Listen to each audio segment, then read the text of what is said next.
Across the endless grasslands of Eurasia, where the horizon stretches unbroken and the winds never rest, a shadow once appeared that would haunt the imagination of empires. Out of the steppe came a people on swift horses, masters of the bow, fierce in battle yet elusive in their origins. To the Greeks, they were both trading partners and feared adversaries. To the Persians, they were an unconquerable frontier, a reminder that the world of the nomad could not easily be subdued. To countless others, they were a mystery, their presence recorded in both legend and history. These were the Scythians. The Scythians remain one of the most enigmatic peoples of the ancient world. They left no great stone cities or carved monuments to announce their existence. Their world was one of motion, herds, horses, and open plains. Yet in their passing, they left behind treasures of gold, intricate art filled with vivid animal motifs, and burial mounds that still rise across the steppe. From these fragments, we glimpse their world, a culture that dazzled outsiders and challenged empires. But where did they come from? Were they descended from earlier Indo-Iranian tribes that roamed the steppe? Did they rise in the heart of Central Asia, only later sweeping westward to the Black Sea? Or were they one branch of an even older migration that stretched across the entire Eurasian plain? Archaeology, ancient texts, and modern genetics offer pieces of the puzzle, but the full answer remains shrouded in uncertainty. What is clear is the impact they had on Eurasia. The Scythians were not simply raiders who rode in and vanished. They reshaped the balance of power across vast regions. Their horses carried them swiftly over the plains, allowing them to strike deep into settled lands, to raid, to trade, and to influence cultures far beyond their own. Their mastery of mounted archery set a new standard for warfare that would echo through centuries.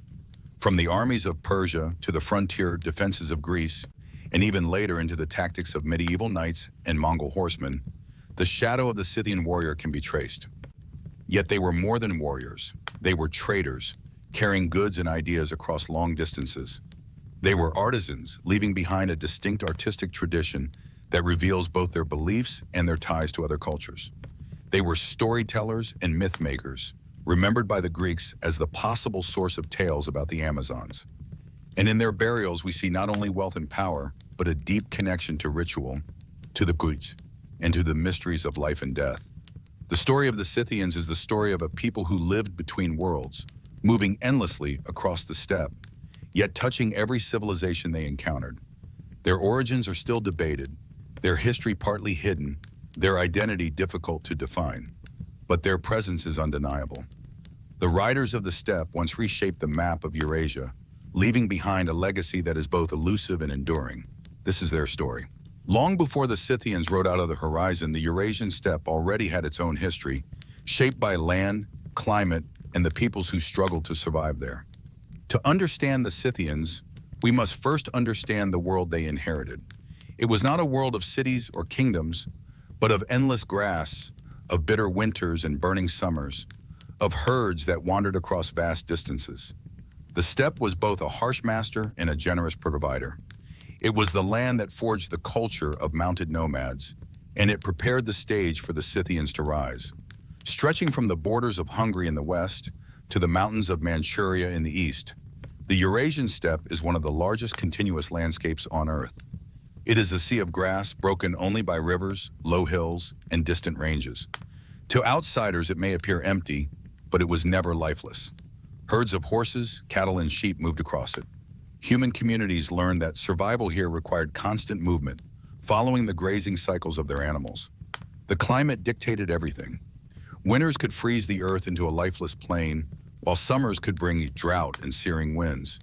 Yet the grasses that grew there were rich and sustaining, supporting animals in numbers impossible in forested or mountainous regions. This geography created a distinct way of life. To farm the steppe was nearly impossible in its harsher zones. To herd animals across it was natural and necessary. Those who adapted became skilled at mobility, creating societies that valued speed, endurance, and the ability to thrive far from fixed settlements. Out of this environment came the nomadic cultures that would one day produce the Scythians. Centuries before the Scythians appeared, earlier peoples had already left their mark. Among the most significant were the Andronovo and Shrubnaya cultures, whose legacy stretched across the second millennium BCE.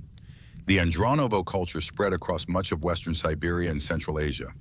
Their settlements, though small, reveal early farming mixed with herding. More importantly, they were among the first to show widespread use of the horse, not only as a draft animal but gradually as a companion in mobility. Their bronze tools and weapons reveal a people who were skilled at metallurgy, while their burial sites show practices that would influence later steppe traditions. The Shrubnaya culture, located further west along the steppe and forest steppe zones, shared similarities. They were primarily herders, moving their cattle and horses across the plains. They buried their dead in timber-lined pits, a practice that gives them their name, which means log house culture. The Shrubnaya, like the Andronovo, were part of the larger Indo-Iranian horizon, speaking languages related to those that would later define much of Central and South Asia. From them came traditions of mobility, warfare, and ritual that echoed in the Scythians who followed. What these early cultures show is that the steppe had long been a crossroads. Peoples did not remain isolated. They moved, traded, and sometimes clashed across immense distances. Horses were the key. First domesticated on the steppe thousands of years earlier, the horse was the single most important animal in shaping its societies. With horses, herds could be managed more effectively, long migrations became easier, and in time, warfare was transformed. A mounted warrior could travel faster, strike harder, and vanish into the plains more quickly than any foot soldier. The steppe did not produce empires in the same sense as Egypt, Mesopotamia, or China. Its people could not build monumental stone cities or vast bureaucracies. Instead, it produced mobility, and mobility proved to be a power of its own kind. When empires tried to expand into the steppe, they found it difficult to impose control. Armies that relied on infantry and fixed supply lines could not match the speed of horse-riding nomads. Even in these early centuries, long before the Scythians, the character of the steppe world was already clear. It was a world where adaptability mattered more than permanence, where survival depended on movement, and where the rhythms of nature determined every aspect of human life. The Scythians would one day rise from this environment, but they were not the first. They inherited skills and traditions that had been refined over centuries by earlier cultures. The Andronovo and Shrubnaya had already proven that life on the steppe required flexibility, resilience, and above all, mastery of the horse. These early cultures laid the groundwork for what would come.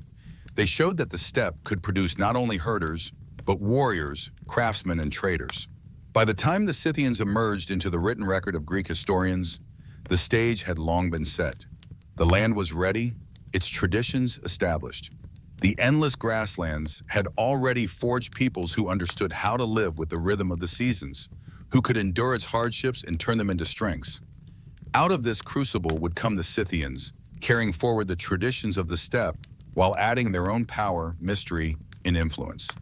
The steppe world before the Scythians was not empty. It was alive with cultures that rose and fell, leaving behind traces that still speak to us from ancient graves and scattered artifacts. To see the Scythians clearly, we must first remember this world, for it was their foundation and their inheritance. When the Scythians first appear in the writings of the Greeks and Persians, they are already a powerful and distinct people. Yet their roots stretch back into a more shadowed past, a time before history was written, when only the earth itself recorded their presence. Archaeology has uncovered fragments of this earlier story, pointing to cultures that may be called Proto-Scythian. These peoples left behind burial sites, tools, weapons, and ornaments that reveal both continuity and change within the vast world of the steppe. From these traces, we can begin to see how the Scythians emerged. One of the clearest links lies in the burial practices of the steppe. Across southern Russia, Kazakhstan, and Siberia, archaeologists have found thousands of kurgans, or burial mounds. These were not simple graves. They were carefully constructed monuments, sometimes containing wooden chambers, sacrificed horses, weapons, ornaments, and the preserved remains of men and women of high status. The kurgans reveal a society that placed great importance on ritual, on the afterlife, and on the role of the warrior. The tradition of mound burials stretches back long before the Scythians, but it became one of their defining features. Through the study of these sites, scholars can trace the cultural ancestry of the Scythians to earlier Indo-Iranian groups of the 2nd millennium BCE. The Indo-Iranian connection is crucial in understanding Scythian origins. The steppe had been a highway of migration since the Bronze Age. Around 2000 BCE, groups of Indo-Iranian speakers moved out of the steppe into Central Asia, Iran, and India. They carried with them religious traditions, social structures, and languages that would shape much of the ancient world. The Scythians, according to most scholars, were an offshoot of these same movements. Their language belonged to the Iranian family, and many of their gods and rituals show close parallels to those of early Indo-Iranian peoples. The horse sacrifice, the role of fire in ritual, and the importance of warrior elites all echo this shared heritage. Yet the Scythians were not identical to their ancestors. They evolved in their own way, shaped by the unique pressures and opportunities of the steppe. Archaeologists point to the cultures of southern Siberia and Central Asia as possible incubators for Proto-Scythian traditions.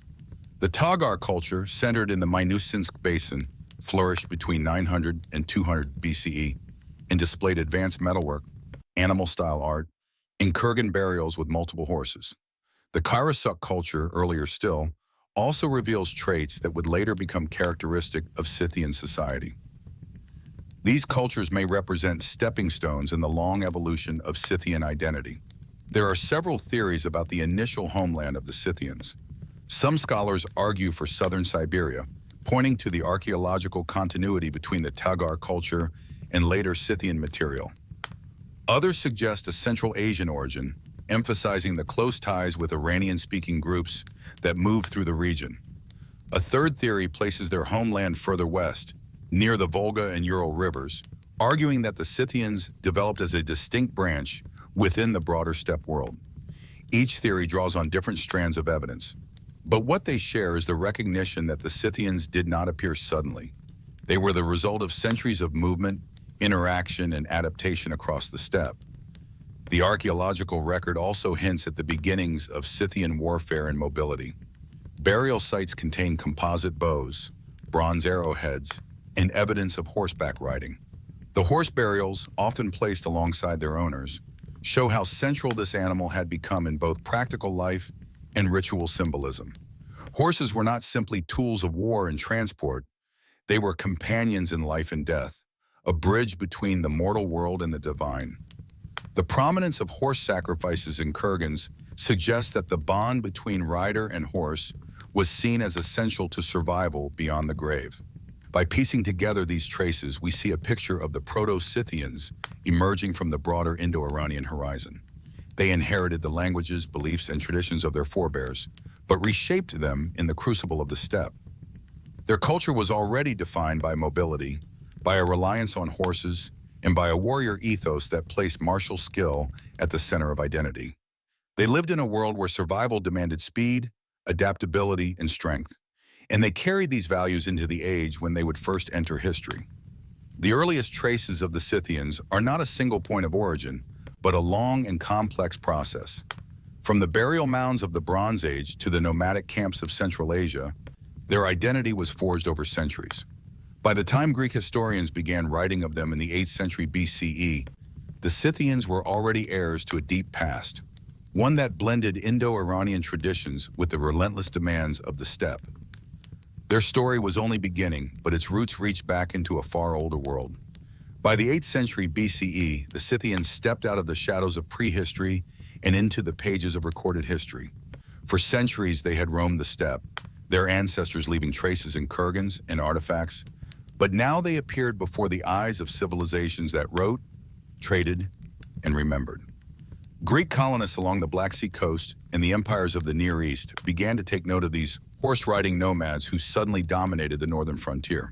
From this period onward, the Scythians became a presence not only on the open steppe, but also in the historical imagination of the ancient world. The earliest written references to the Scythians come from Assyrian records of the late 8th and early 7th centuries BCE. These inscriptions describe groups of northern horsemen who raided deep into the Near East, sometimes as enemies, sometimes as allies. They are called the Ashkuzai or Ishkuzai, names that scholars identify with the Scythians. These texts already portray them as a formidable military force, capable of threatening the borders of great empires. In time, they even served as mercenaries and auxiliaries in Assyrian campaigns, showing that the Scythians were not only raiders, but also participants in the political struggles of the Near East. Around the same time, the Greeks began to encounter the Scythians along the northern shores of the Black Sea. Greek colonists from Miletus and other city-states had established settlements such as Olbia, Chersonesus, and Panticapaeum. These colonies needed grain and other goods, and the Scythians controlled the vast hinterlands that produced them. The relationship was one of both trade and tension. The Greeks described the Scythians as fierce warriors and skilled horsemen, yet also as trading partners who supplied grain, livestock, and slaves.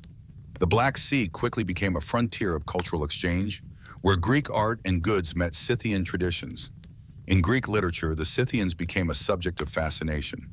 Herodotus, writing in the 5th century BCE, devoted significant attention to them, describing their customs, rituals, and origins. To the Greeks, the Scythians were both exotic and threatening. They lived beyond the familiar world of cities and laws, yet they possessed a strength and freedom that Greek writers often admired. They embodied the archetype of the noble but fearsome nomad, a people shaped by the vastness of the steppe. One of the challenges in studying the Scythians is distinguishing them from other nomadic groups of the same era, particularly the Cimmerians. The Cimmerians appear in Assyrian texts and in Greek sources as well, and for a time they occupied similar regions of the steppe. Both peoples were mounted nomads, both raided across the Near East, and both left behind traces and burial sites. Yet most scholars argue that the Scythians eventually displaced the Cimmerians, pushing them further south into Anatolia. By the 7th century BC, the Scythians had established themselves as the dominant power in the Pontic steppe, while the Cimmerians faded into history. Language provides another way of identifying the Scythians. While they left no written records of their own, the names of their kings, tribes, and deities recorded by Greeks and Persians point to an Iranian language. This connects them to the broader family of Indo-Iranian peoples and helps explain the similarities in religious and cultural traditions. For example, their reverence for fire and their rituals of sacrifice parallel those found in ancient Iranian texts. Through language, we can trace their links to a much wider cultural sphere that stretched from the steppe into Persia and beyond. Cultural identifiers also help distinguish the Scythians. Their kurgan burials, often containing sacrifice horses and finely crafted gold ornaments, are unmistakable. The animal-style art that became their hallmark, with vivid depictions of stags, eagles, and predators locked in combat, was already developing by this period. The composite bow, the short curved sword known as the akinakis, and the mounted archer all became symbols of Scythian identity. To the Greeks and Persians, these features marked them as a distinct people, recognizable in both war and diplomacy. By the close of the 7th century BCE, the Scythians had fully entered the historical record. They were no longer only a shadowy presence on the steppe, but a people who influenced the politics of empires and the economy of Greek colonies. They carried forward the traditions of earlier steppe cultures, but added their own distinctive character. Mounted, mobile, and fiercely independent, the Scythians established themselves as one of the great powers of the ancient steppe. Their arrival in history marked the beginning of a new era. No longer were they only the subjects of archaeology. They were now active players on the stage of the ancient world, shaping events from the Black Sea to the Near East. The Scythians had entered history, and the world would not forget their name. The Scythians were not the first people to domesticate the horse, but they were among the first to make it the foundation of an entire way of life. On the steppe, where distance and speed determined survival, the horse became more than an animal. It was a partner in daily labor, a companion in ritual, and the decisive element in warfare.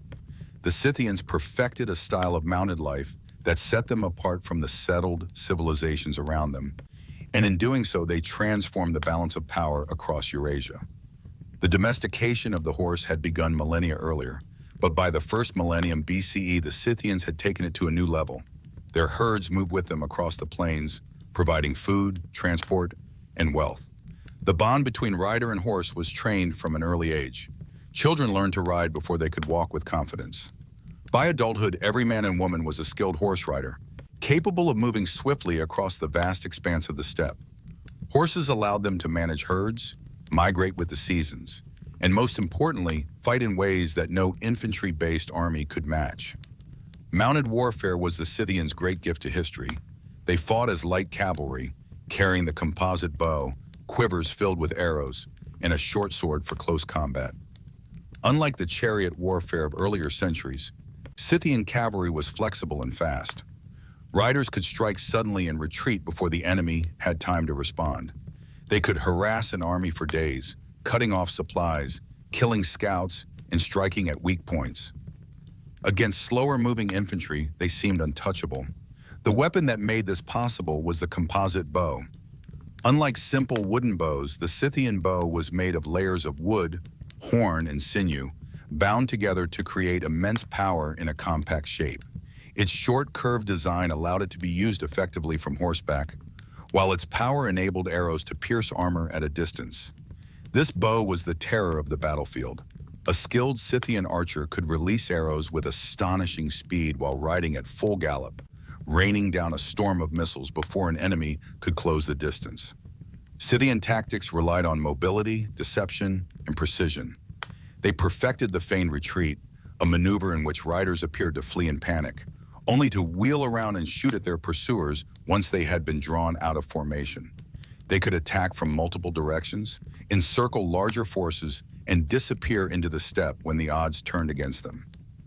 Unlike the rigid formations of infantry-based armies, Scythian cavalry moved like a shifting tide, striking where least expected and vanishing before the enemy could respond. The impact of these innovations was immense. Armies across Eurasia, from the Near East to the Balkans, had to reckon with the reality of mounted archers.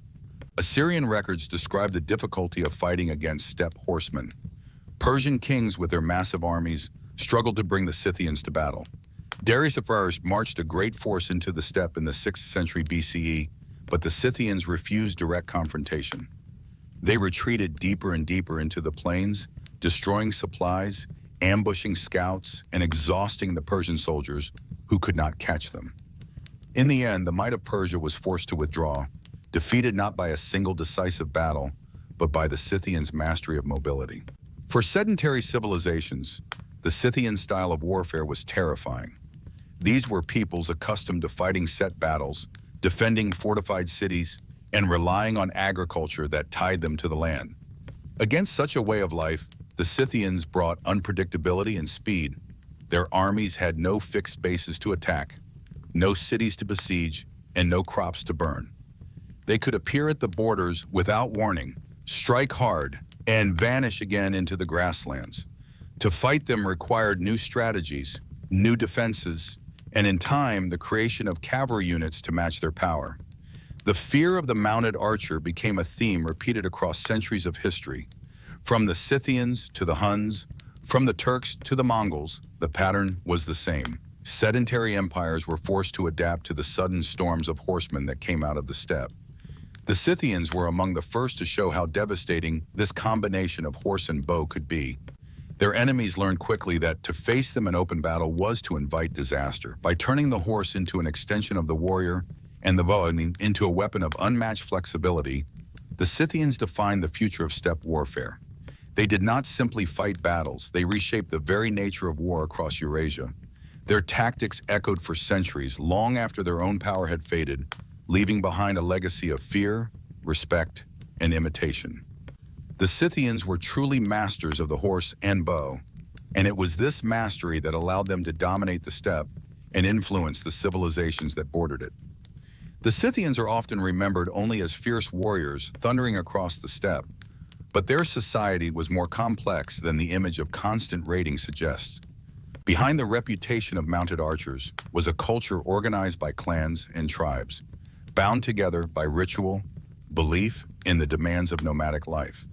To understand the Scythians fully, we must step away from the battlefield and look at the rhythms of their daily lives. Scythian society was tribal in structure, divided into clans that shared ancestry and territory. These clans were not isolated. They joined together to form larger tribal confederations, which in turn created the foundations of Scythian power. Leadership was fluid but centered on chieftains or kings, men who could command loyalty through success in war, skill in negotiation, and generosity in the sharing of wealth. Authority often rested not only on force but also on ritual and the belief that leaders held divine favor. The warrior held the highest place in Scythian society. A man's status was measured by his ability to ride, fight, and protect his clan. Warriors were buried with their weapons, armor, and horses, a reminder that their identity was inseparable from the tools of battle. Yet the Scythians also valued the priest and the ruler. Priests interpreted the will of the gods, oversaw sacrifices, and guided the community in matters of ritual. Rulers, whether tribal chiefs or greater kings, acted as both military commanders and guardians of the tradition. Together, these three roles created a balance of power within society: the sword, the spirit, and the scepter. Among the most striking aspects of Scythian life is the evidence of women who fought as warriors. Archaeological excavations of kurgans have uncovered the remains of women buried with weapons, armor, and even battle injuries. These women were not symbolic figures. They were active participants in warfare, riding and fighting alongside men. The Greeks, who encountered the Scythians, may have drawn inspiration from these warrior women in creating the myths of the Amazons. To Greek writers, the idea of women fighting was strange and exotic, but on the steppe it was part of life. This does not mean all Scythian women were warriors, but it shows that gender roles were more flexible than in many settled civilizations of the time. Beyond warfare and ritual, the daily life of the Scythians revolved around herding. Their wealth was measured in animals: horses, cattle, and sheep. Herds provided food, hides for clothing, bones for tools, and milk for sustenance. The Scythians lived in portable homes, often felt-covered tents that could be taken down and moved as the herds migrated. This mobility was essential. Grasslands could not be grazed year-round, so clans followed seasonal patterns, moving to fresh pastures in spring and retreating to sheltered valleys in winter. Life was dictated by the rhythm of the steppe. Material culture reveals much about how they lived. The Scythians were skilled metalworkers, creating tools, weapons, and ornaments of bronze and iron. They also worked with gold, crafting intricate jewelry that displayed their artistry and wealth. Their clothing was practical yet decorated. Woolen tunics, trousers, and leather boots were common, designed for riding and enduring harsh weather, but often adorned with colorful patterns and embroidery. Tattoos, preserved on some mummified remains, reveal elaborate designs of animals and symbols, suggesting a strong visual culture tied to identity and belief. Trade also played a role in Scythian life. While they lived as nomads, they were not cut off from the outside world. Through contact with Greek colonies and Near Eastern empires, they exchanged goods such as grain and textiles for hides, livestock, and slaves. Luxury goods, including fine Greek pottery, have been found in Scythian burial sites, showing the extent of their connections. This exchange was not merely economic. It allowed the Scythians to absorb foreign influences while maintaining their own traditions. Scythian society was, at its core, a reflection of the steppe itself. It was mobile, resilient, and bound to the horse. Warriors, priests, and rulers shaped its structure, while herding and migration defined its daily rhythm. Women could rise to positions of strength, even in the sphere of battle. Their material culture combined practicality with beauty, revealing a people who found ways to thrive in a harsh environment while leaving behind works of art and symbols of power. To reduce the Scythians only to their role as raiders is to miss the depth of their world. They were a society with its own order, its own traditions, and its own ways of balancing the demands of war and peace. Their lives on the steppe gave them the freedom to move, to adapt, and to endure. It was this foundation that allowed them to stand against the empires of their age and to leave a legacy that would be remembered long after their disappearance. When we think of the Scythians, the image that often comes to mind is not only of the mounted warrior, but also of glittering gold and intricate designs. Their art has survived in burial mounds, frozen tombs, and scattered treasures across the steppe. It is through these objects that we see the inner life of the Scythians most clearly. They did not build monuments of stone, yet they left behind works of art that speak of power, identity, and belief. Among these, the animal-style motifs, the lavish use of gold, and the markings of tattoos all reveal a society that saw symbolism as central to its existence. The most distinctive feature of Scythian art is the so-called animal style. Across weapons, ornaments, clothing decorations, and ritual objects, we find vivid depictions of animals both real and mythical. Deer, stags, eagles, panthers, and griffins appear again and again. They are often shown in dynamic poses, locked in combat, or frozen in moments of power. A stag leaps forward with antlers flowing like streams of energy. A predator sinks its claws into prey. An eagle spreads its wings as if to strike. These were not idle decorations. They expressed ideas of vitality, ferocity, and the eternal struggle of life and death. The stag, in particular, seems to have been a symbol of strength and renewal. Many golden plaques depict stags lying with their legs folded under them, antlers spiraling into elaborate shapes. This motif may have represented the cycle of life, fertility, and the natural abundance of the steppe. Predatory animals such as panthers or griffins symbolize power and protection. Scenes of combat between predator and prey may have reflected the constant struggle for survival that defined life on the steppe. To the Scythians, the animal world was a mirror of human existence, and their art expressed the same values of speed, courage, and ferocity that defined their culture. Gold was the medium through which much of this symbolism was displayed. The Scythians acquired gold from trade, plunder, and their own mining activities in the regions they controlled. They transformed it into plaques, jewelry, belt ornaments, weapon fittings, and even elaborate headdresses. Gold was not only a sign of wealth, it was a sacred material associated with divine power and eternal life. To be buried with gold was to carry into the next world the symbols of status and the blessings of the gods. The presence of golden ornaments in kurgans shows how wealth was concentrated among the warrior elites and how status was expressed through material beauty. The artistry of the Scythians extended beyond objects of metal. Tattoos found on preserved bodies from frozen burial sites in Siberia reveal complex designs covering arms, shoulders, and torsos. These tattoos often mirrored the same animal motifs seen in their ornaments.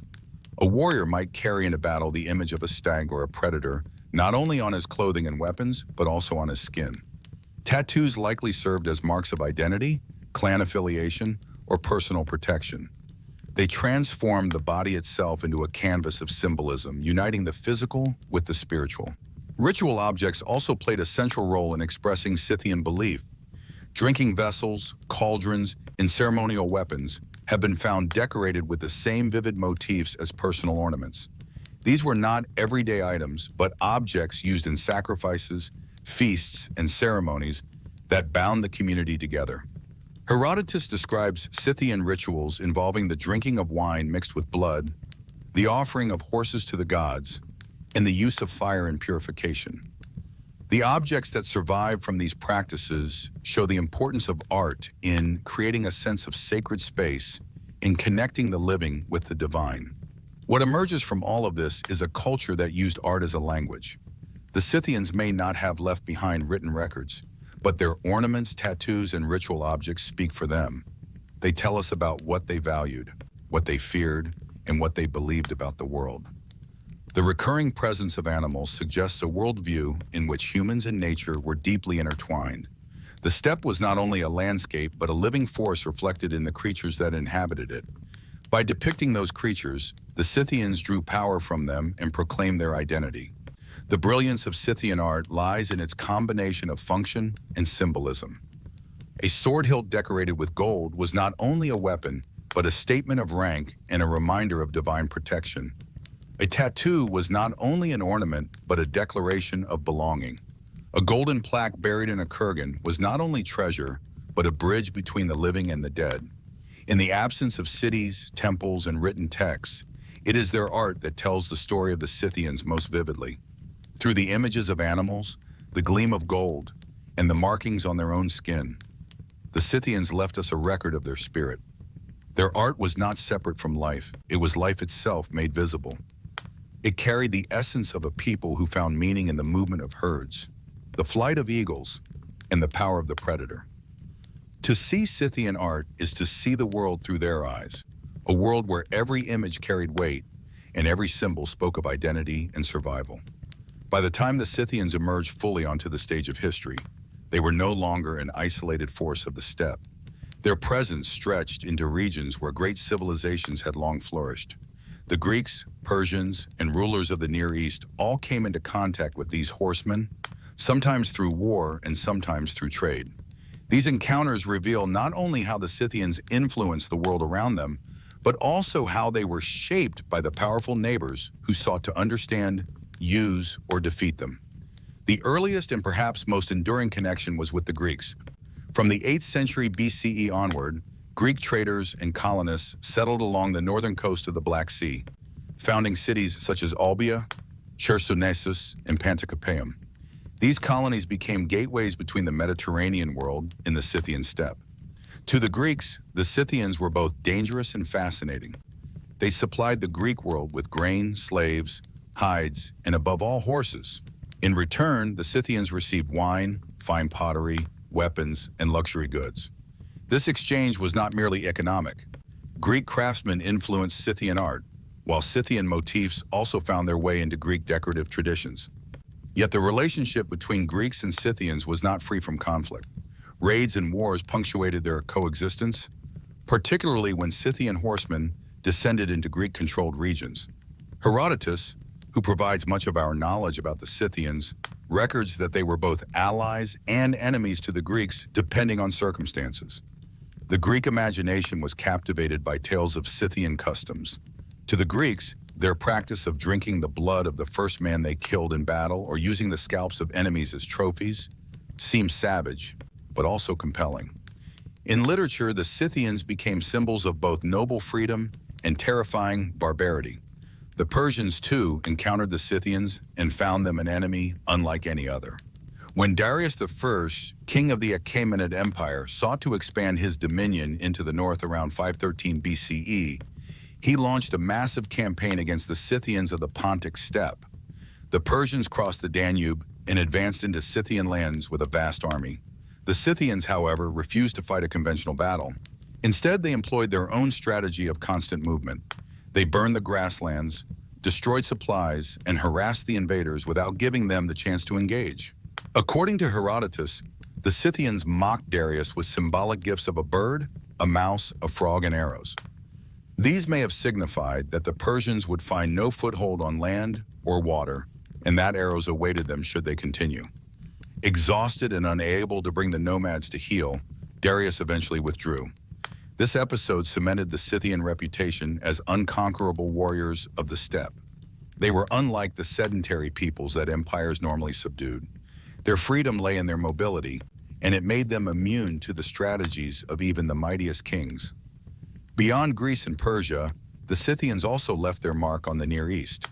In the 7th century BCE, groups of Scythians migrated southward and became entangled in the politics of Assyria and Anatolia.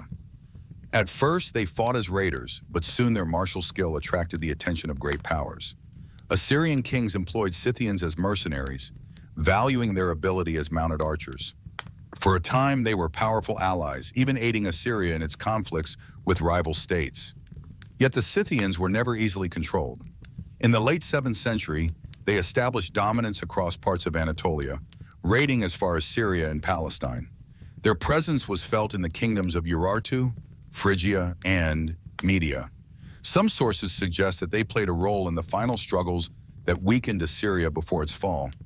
Eventually, the Medes turned against them and drove them back into the steppe, but their impact on the Near East had already been profound.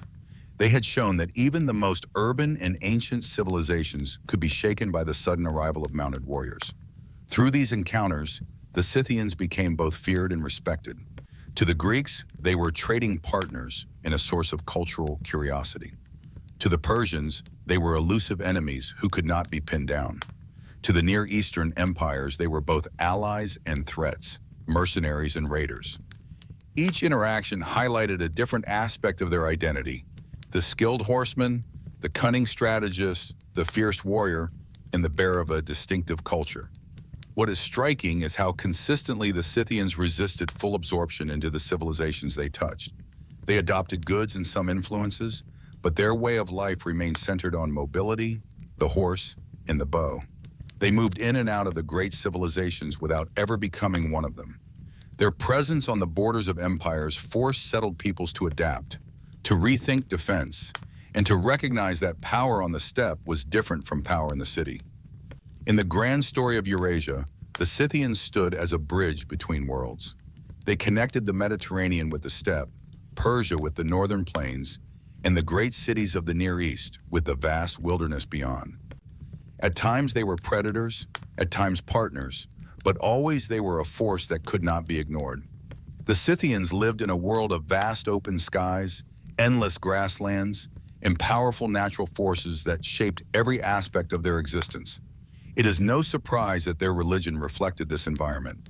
For a people who relied on mobility, hunting, and warfare, the divine was not confined to temples of stone, but was present in fire, in the sun that moved across the steppe, and in the spirits that guided warriors and herders alike. The beliefs of the Scythians connected them to their Indo-Iranian roots, while also expressing their unique identity as nomads of the steppe. Greek writers, especially Herodotus, provide some of the most detailed accounts of the Scythian pantheon. According to these records, the Scythians worshipped a number of deities, many of which can be linked to Indo-Iranian traditions. At the head of their pantheon stood a goddess whom Herodotus compared to Hestia, the goddess of the hearth. For the Scythians, she represented the sacred fire, a central symbol of life and continuity. Fire was not only essential for warmth and survival, but also served as a sacred link to the divine. Another prominent deity was associated with the sky and the sun, reflecting the steppe's constant exposure to the heavens. The sun was not just a source of life, but also a witness to oaths and a guarantor of justice. Alongside these deities were figures of war and oaths, whom the Greeks compared to Ares and Apollo.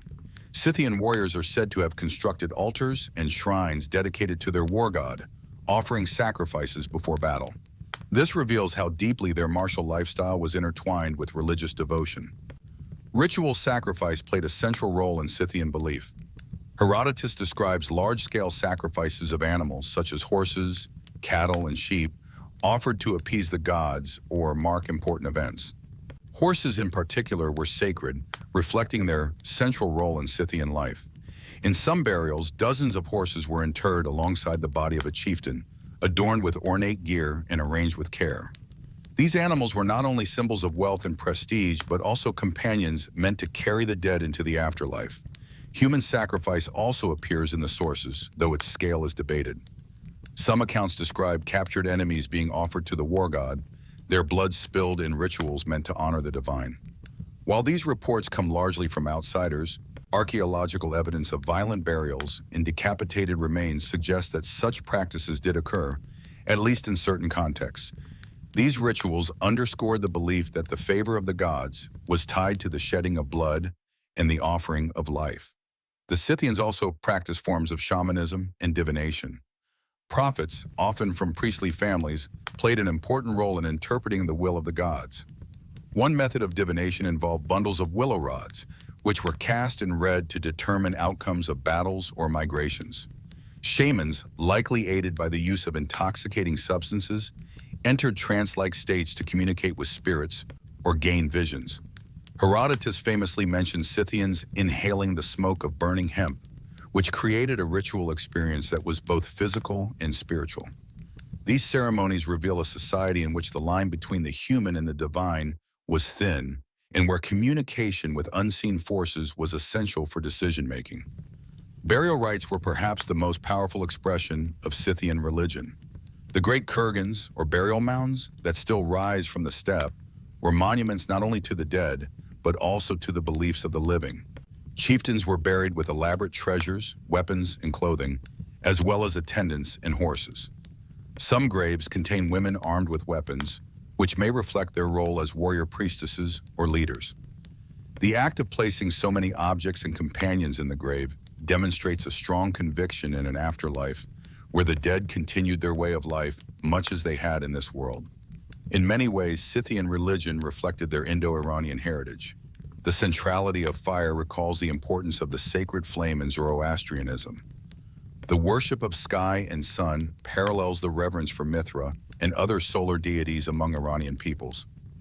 Even the ritual use of intoxication, whether through hemp or other means, finds echoes in the Indo-Iranian ritual drink soma or haoma. These similarities suggest that the Scythians preserved many traditions from their distant ancestors, adapting them to the life of the steppe. Yet their beliefs were not merely inherited. The Scythians gave them a distinctive form, rooted in mobility, warfare, and the harsh realities of their environment. Their gods were honored not in stone temples, but in open fields, their sacrifices made in the wind and smoke of the grasslands. Their rituals were not elaborate urban ceremonies, but fierce, impersonal acts tied to survival, conflict, and the rhythms of the nomadic life. The Scythians lived in constant movement, but their beliefs gave structure and meaning to this restless existence. They explained victory and defeat, life and death, and the unending journey of the soul. Through their pantheon, sacrifices, and shamanic visions, the Scythians revealed a worldview that was both practical and mystical, a reflection of a people who thrived in the vast, untamed spaces between empires. The Scythians were not a static people tied to one corner of the Eurasian grasslands. Their way of life was inherently mobile, and their power grew out of this mobility. From their earliest emergence in the historical record, they expanded outward from the northern Black Sea into regions that had long been dominated by more settled states. The Pontic steppe, stretching from the Danube in the west to the Don and beyond in the east, became their heartland. From this base, they projected influence in all directions, reshaping the political and cultural map of Eurasia.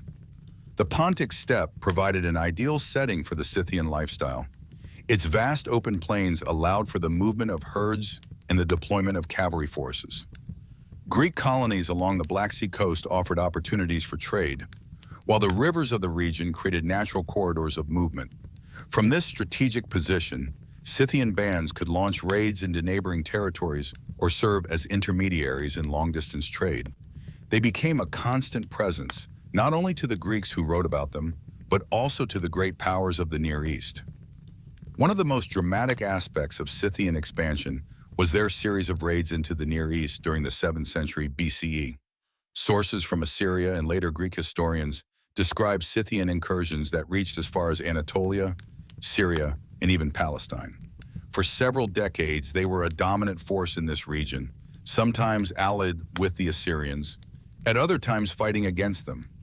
Their sudden appearance in these lands shocked the established powers, who struggled to counter the mobility of mounted archers that could strike quickly and disappear just as fast. Some accounts even suggest that Scythian forces reached the borders of Egypt, though they never managed to settle there. These raids left a lasting impression.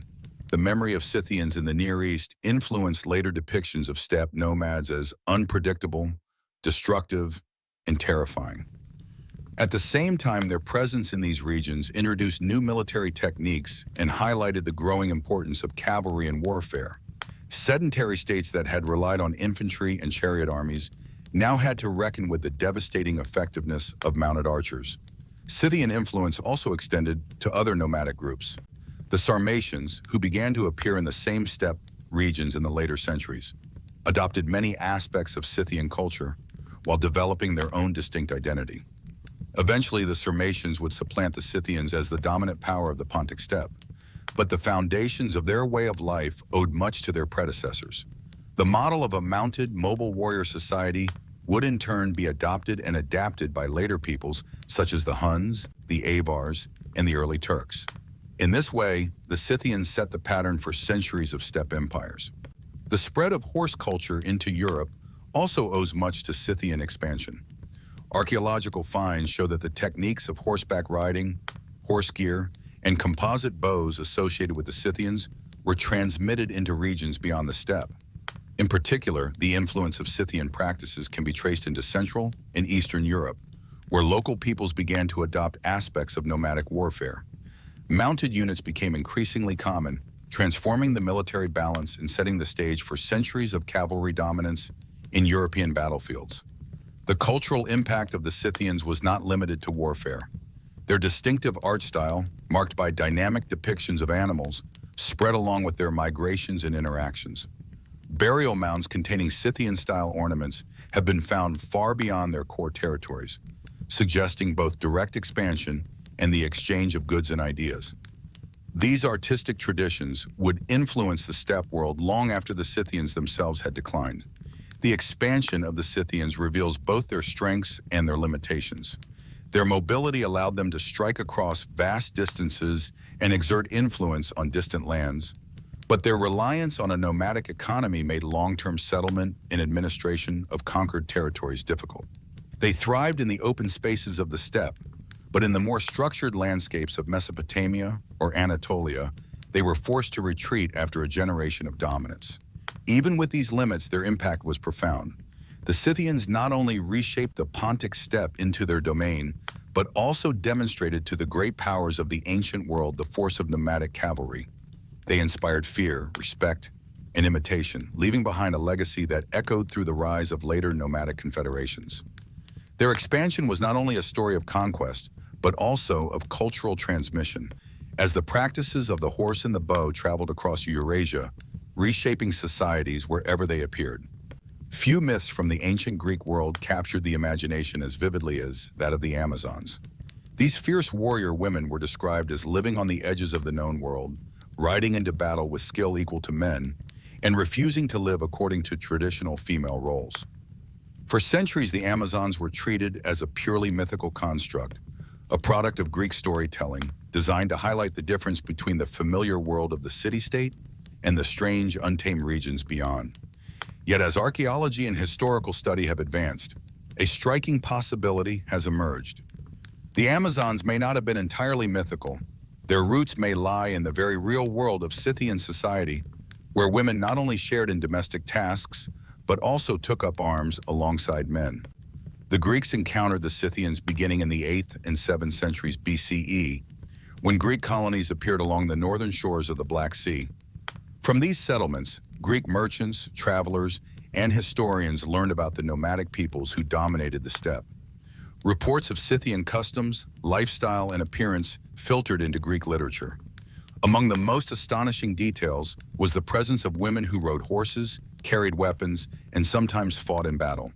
For the Greeks, whose society was rigidly patriarchal and who confined women largely to the domestic sphere, such reports were both shocking and fascinating. The myth of the Amazons quickly took shape in this context. Greek storytellers placed them in lands to the north and east, beyond the familiar Mediterranean world. They described them as living in female-dominated societies, rejecting men except for the purposes of reproduction, and raising daughters to fight while abandoning sons. While these features are likely exaggerations or symbolic inversions of Greek norms, the core image of armed horse-riding women may have been directly inspired by encounters with Scythians. The Greeks were taking fragments of truth and weaving them into myth. Archaeological discoveries of the last century have provided striking confirmation of this connection. Excavations of Scythian kurgans, or burial mounds, across the Eurasian steppe have revealed a surprising number of female burials that included weapons. In some cases, women were buried with swords, bows, arrows, and even armor. Their skeletal remains show signs of having ridden horses regularly and of injuries consistent with combat. These were not symbolic burials meant to honor women with the trappings of warriors. They appear to have been genuine fighters who participated in the same martial culture as their male counterparts. Estimates suggest that up to 1 in 5 Scythian burials containing weapons belong to women. The evidence challenges long-standing assumptions about gender roles in nomadic societies. For the Scythians, life on the steppe required adaptability and strength from all members of a community. When raiding or defending territory, everyone capable of riding and shooting could be drawn into the conflict. Women, therefore, had a more active role in warfare than their counterparts in most sedentary societies. This reality would have been startling to Greek observers, who transformed it into the legend of a society ruled entirely by warrior women. Greek literature is filled with stories of Amazons clashing with heroic figures. Heracles was said to have fought Hippolyta, queen of the Amazons, in his quest for her magical girdle. Achilles faced the Amazon warrior Penthesilea during the Trojan War. In vase paintings and temple friezes, scenes of Greek warriors battling Amazons became common motifs, serving as metaphors for the struggle between civilization and barbarism. Yet behind these artistic representations, There may have been an echo of real encounters with Scythian women who lived and fought in ways that defied Greek expectations. The fusion of myth and reality created a lasting cultural legacy. To the Greeks, the Amazons symbolized the inversion of their own social order, a world where women defied their natural role and embraced the violence of battle.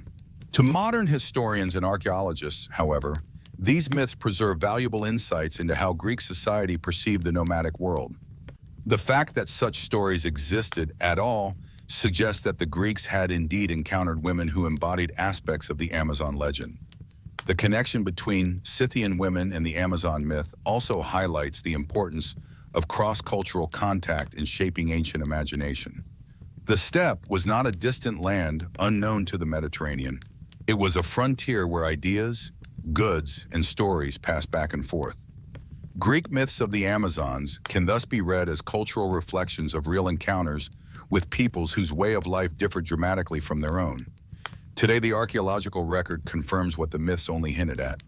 Scythian society allowed women to take on roles as warriors, hunters, and leaders in ways that were virtually unthinkable in Greece.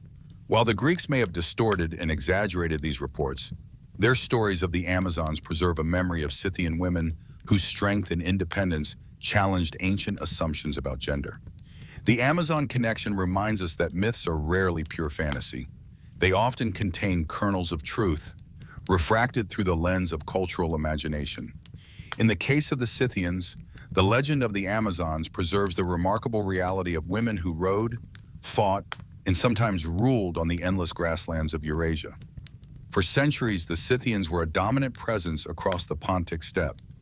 Their mastery of mounted warfare, their ability to raid far into foreign lands, and their reputation for ferocity made them feared by Greeks, Persians, and other neighbors alike. Yet no power remains unchallenged forever. By the 4th century BCE, the Scythians, who had once terrified empires, were beginning to weaken. Their decline was not sudden, but gradual, a process shaped by both internal struggles and external pressures. One of the first factors that undermined Scythian strength was internal division. Scythian society was never a single, unified state, but a loose confederation of clans and tribes bound together by common traditions and ways of life. At times of prosperity, this structure provided flexibility and adaptability, yet in times of stress, it also created rivalries. Different clans competed for power, territory, and prestige. Disputes over leadership or succession weakened the unity that had once allowed them to repel enemies and project power outward. Another key factor in their decline was the rise of new nomadic rivals. Chief among these were the Sarmatians, another Iranian-speaking people who began moving into the western steppe around the 4th century BCE. The Sarmatians shared many cultural traits with the Scythians, including mounted warfare and kurgan burials, but they gradually began to dominate regions once held by Scythians. Their pressure pushed Scythian groups westward, fragmenting their territory and reducing their influence. Archaeological evidence suggests that by the 3rd century BCE, the Sarmatians had become the leading power in much of the Pontic steppe, while Scythian enclaves survived only in more limited areas. Greek and Roman writers also provide glimpses into this decline. By the time of the Hellenistic period, Greek accounts describe Scythians less as a dominant force and more as scattered bands along the northern Black Sea. Their once powerful armies were no longer feared in the same way. Roman authors writing in the 1st centuries BCE and CE mention Scythians primarily as a memory, a term used loosely to describe various steppe peoples. To the Romans, the Scythians had become part of the distant past, a shadow of their former selves. Some Scythian groups managed to adapt and survive by establishing more sedentary settlements along the northern Black Sea coast. Archaeological finds from Crimea and surrounding regions show Scythian communities that blended nomadic traditions with agricultural practices. These groups engaged in trade with Greek colonies and, later, with Roman territories. However, these settlements lacked the military power and wide-ranging influence of earlier generations. They represented remnants of Scythian culture rather than its continuation as a dominant force. The process of assimilation further contributed to their disappearance.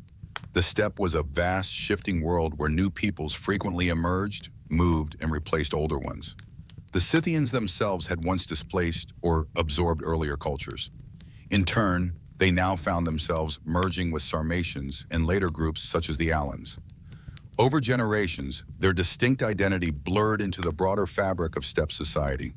Their language, customs, and traditions left traces but were no longer tied to a single recognizable people. Despite their decline, the memory of the Scythians lingered in both myth and history. To the Greeks, they remained the archetype of the nomadic warrior, the distant figures who had inspired legends like the Amazons. To the Persians, they were remembered as the elusive enemies who had resisted conquest by Darius. To the Romans, they became a name evoking the wild lands of the north, even if the people themselves had faded into obscurity. In this way, their disappearance from the historical stage did not erase their presence from cultural memory. The story of their decline is also a reminder of the cyclical nature of the steppe. Just as the Scythians had risen to prominence through their mastery of the horse and bow, so too did other groups rise after them. The Sarmatians, and later the Huns, Turks, and Mongols, each followed a similar pattern of emergence, expansion, and eventual decline. The Scythians were one link in this long chain of nomadic powers that reshaped Eurasia. By the early centuries of the Common Era, the Scythians as a distinct people had effectively disappeared. Yet their legacy endured in the cultures that followed them and in the historical imagination of the civilizations that had once encountered them. The horse-riding archers who once ruled the steppe had vanished into history, but their memory remained as a symbol of the power and mystery of the nomadic world. Although the Scythians vanished from history as a distinct people by the early centuries of the Common Era, their legacy stretched far beyond their time. They were among the first great nomadic powers of the Eurasian steppe, and the patterns they established would be echoed by generations of nomadic empires that followed. Their mastery of horse riding, mounted archery, and mobile warfare laid the foundation for the rise of the Huns, the Turks, and ultimately the Mongols. Each of these groups developed their own variations, but the Scythians were among the earliest to demonstrate the immense military potential of life on horseback. For later steppe peoples, the Scythians stood as cultural ancestors. The Huns of the 4th and 5th centuries CE swept into Europe with tactics that bore a striking resemblance to those once used by Scythian raiders. Centuries later, the Turks and Mongols expanded across Eurasia with similar combinations of speed, flexibility, and devastating mounted archery. Although separated by vast spans of time, these nomadic powers drew from the same traditions that the Scythians had pioneered. The Scythians were not remembered by these later groups in the same way that sedentary civilizations preserved history, but the continuity of techniques and lifeways revealed a powerful line of influence. The Scythians also left their mark on European military traditions. Greek hoplites and Persian infantry had once feared the mobility and accuracy of Scythian horse archers. Later European armies, when confronted with mounted steppe warriors such as the Huns and Magyars, would recall the same terror. In fact, the presence of Scythian auxiliaries in Greek service indicates that even their enemies recognized their skill. The Scythians demonstrated that light cavalry, armed with the composite bow, could be a decisive force in warfare. This challenged the heavy infantry model that dominated early classical battles and foreshadowed the greater role cavalry would play in the medieval world. Culturally, the Scythians became embedded in myth and imagination. The Greeks, fascinated by their northern neighbors, blended fact with fiction to create enduring stories. The tales of Amazons, the fierce warrior women, were likely inspired in part by Scythian female fighters whose burials with weapons have been uncovered by archaeologists. To Greek writers, the Scythians represented both a dangerous enemy and a symbol of untamed freedom, a people living outside the bounds of city walls and agriculture. This image of the free, fierce horse archer endured for centuries as a defining myth of the steppe. Even in later European literature, the Scythians remained a symbol of wildness and martial strength. Roman and medieval writers often used the name Scythian to describe distant northern or eastern peoples, even when those groups were no longer connected to the historical Scythians. The name itself became synonymous with the idea of the steppe nomad. In this way, the Scythians maintained a cultural presence long after they had disappeared as a people. Modern archaeology has added a new dimension to the Scythian legacy. Excavations of their burial mounds, or kurgans, across Ukraine, southern Russia, and Central Asia have revealed treasures that confirm ancient accounts of their wealth and artistry. Gold ornaments, intricate animal-style art, weapons, and even preserved remains have been uncovered in these tombs. Some discoveries, particularly in the permafrost of Siberia, have preserved textiles, wooden objects, and even tattoos on mummified skin, offering a vivid glimpse into Scythian life. These finds have transformed scholarly understanding of the Scythians, showing them not simply as raiders, but as a complex culture with rich symbolic traditions. The animal-style art of the Scythians, with its dynamic images of deer, eagles, and predators, influenced neighboring cultures and remains one of the most recognizable aspects of their heritage. These motifs captured both the natural world of the steppe and the symbolic power of animals in Scythian belief. Today, museums across the world house collections of Scythian artifacts, and these exhibitions draw wide public interest. The striking artistry and preserved remains continue to fascinate, keeping the Scythians alive in the modern imagination. The Scythians also contributed to broader patterns of cultural diffusion across Eurasia. By linking the steppe to the Black Sea, the Near East, and even parts of Central Asia, they facilitated the movement of goods, technologies, and ideas. In this sense, they can be seen as early participants in the great networks of exchange that would later become known as the Silk Roads. Horses, weapons, clothing styles, and artistic motifs all spread through Scythian mediation, weaving them into the shared fabric of Eurasian civilization. Ultimately, the legacy of the Scythians lies in the dual image they left behind. On one hand, they were remembered as fearsome warriors, a people of raids and arrows who challenged empires. On the other hand, they were revealed through archaeology to be creators of beauty, ritual, and cultural meaning. Their descendants in spirit, the Huns, Turks, and Mongols, would carry the steppe tradition forward on an even larger scale, but the Scythians remain one of the earliest and most striking examples of how the steppe reshaped the world. The Scythians may have vanished as a people, yet their influence lived on in both history and imagination. They stand as the first great horse archers of the steppe, precursors of nomadic empires, transmitters of culture, and enduring symbols of freedom and ferocity. Their kurgans, art, and legends ensure that the Scythians continue to inspire curiosity and awe, reminding us that the past of the Eurasian steppe still echoes in our understanding of history today. The Scythians were among the most feared and admired peoples of the ancient world. Yet even with centuries of study and modern scientific research, they remain shrouded in mystery. They lived on the vast Eurasian steppe, left behind countless burial mounds filled with gold, weapons, and art, and appeared in the writings of the Greeks, Persians, and other neighbors. Still, crucial questions about their origins, identity, and culture are unresolved. The Scythians have become both a subject of history and a symbol of enigma, a reminder of how much remains unknown about the nomads of the steppe. One of the greatest debates concerns their origins. Scholars have long argued over where the Scythians first emerged. Some propose southern Siberia, while others point to Central Asia or regions further west. Archaeological connections suggest that the Scythians were part of the broader movement of Indo-Iranian-speaking peoples who spread across the steppe during the Bronze Age.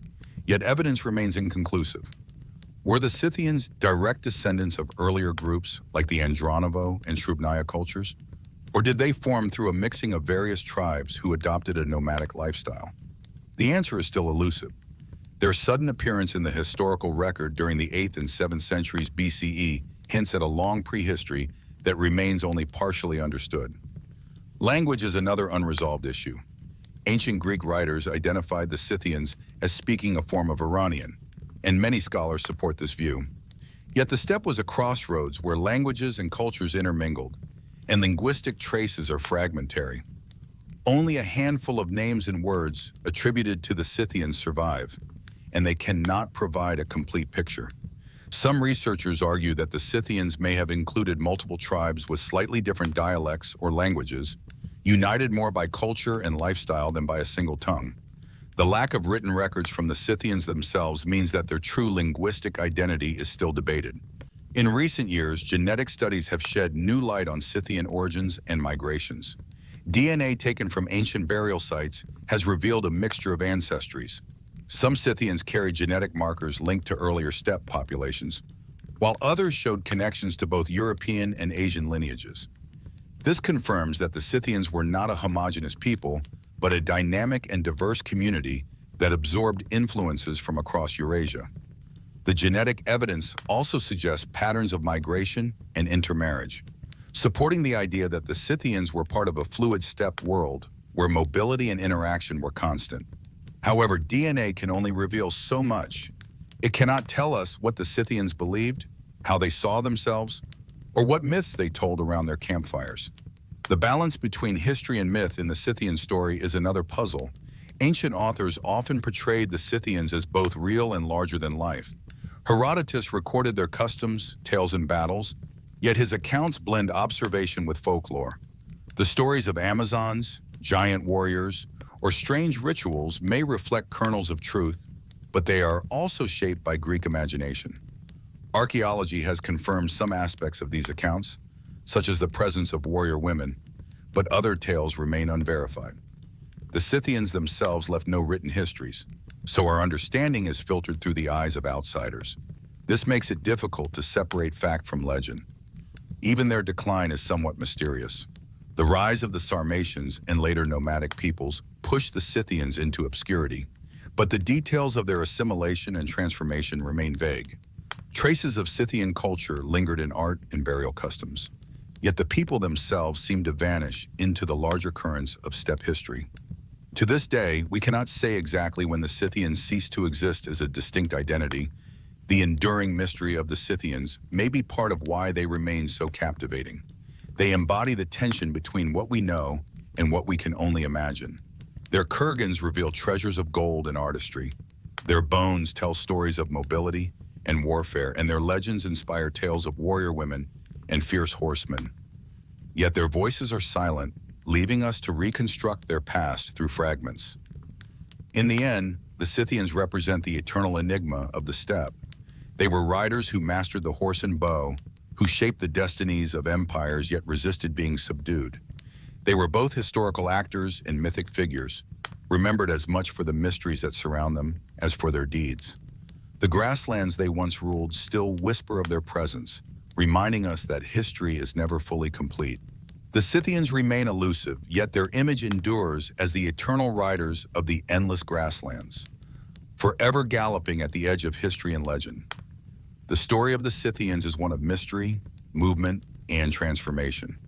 They began as a people whose origins are still uncertain, perhaps emerging from the eastern steppes of Central Asia or southern Siberia.